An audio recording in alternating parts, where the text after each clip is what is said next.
Bon, alors Thierry, vous revenez sur la stratégie pour le moins chaotique de la France en matière de vaccination contre le Covid et sur les revirements des dernières heures. Oui, parce que malgré les efforts considérables de Gabriel Attal, le porte-parole du gouvernement, pour nous affirmer le contraire, on peut parler en effet de revirement. D'abord, la ligne de communication gouvernementale a changé.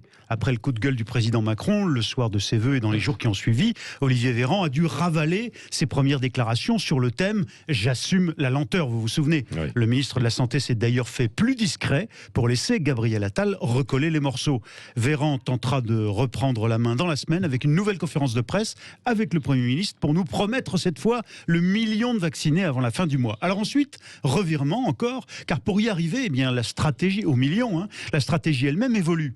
Ils n'ont plus le choix, ils accélèrent. On a commencé par annoncer que les soignants de plus de 50 ans allaient avoir droit au vaccin plus tôt que prévu. Et puis on nous a dit que les personnes à risque, qui ne devaient avoir accès au vaccin qu'en février, vont finalement entrer dans la danse, là, dans les semaines à venir. Bref, ça rame au gouvernement pour torpiller cette idée que la France serait incapable de faire aussi vite et aussi bien que ses voisins. Oui, et l'idée qui s'est pourtant bien installée, évidemment, dans les esprits. Et quand on compare les chiffres français, 432 vaccinés hier soir à 20h. Au chiffre allemand, 200 000 et au britannique, 900 000, c'est édifiant. Alors, on peut arguer, comme le fait le gouvernement, que la Belgique va aussi lentement que nous, ou que les Pays-Bas n'ont pas encore commencé à vacciner. Mais politiquement, ces arguments n'ont pas de poids. D'abord parce que les Français n'ont pas envie d'être comparés aux Belges ou aux Hollandais. Ils se voient plutôt en puissance comparable aux deux autres grands Européens.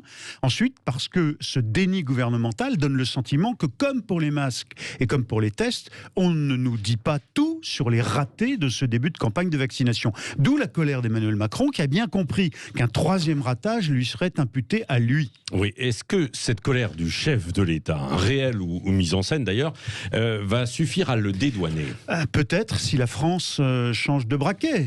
Les Français peut-être en prendront acte. Sûrement pas si nous restons la lanterne rouge de la vaccination en Europe. Alors même que nous avons, paraît-il, déjà 560 000 doses à disposition. Les Français ne sont ni dupes ni idiots. Ils savent bien que le président de la République ne gère pas l'intendance. Mais ils voient aussi que, puisqu'il tient des conseils de défense sanitaire et qu'il se réserve les annonces stratégiques, c'est lui, le président, le pilote dans cette crise. Emmanuel Macron n'a donc pas d'alternative. Sa colère doit donner des résultats ou elle risque d'être le pire aveu d'impuissance de son mandat. Merci Thierry Gaillet. Vous reviendrez tout à l'heure pour le petit déjeuner de l'actualité. Ce sera à 9h moins le quart avec Yves de Kerdrel, Christine Bouillot.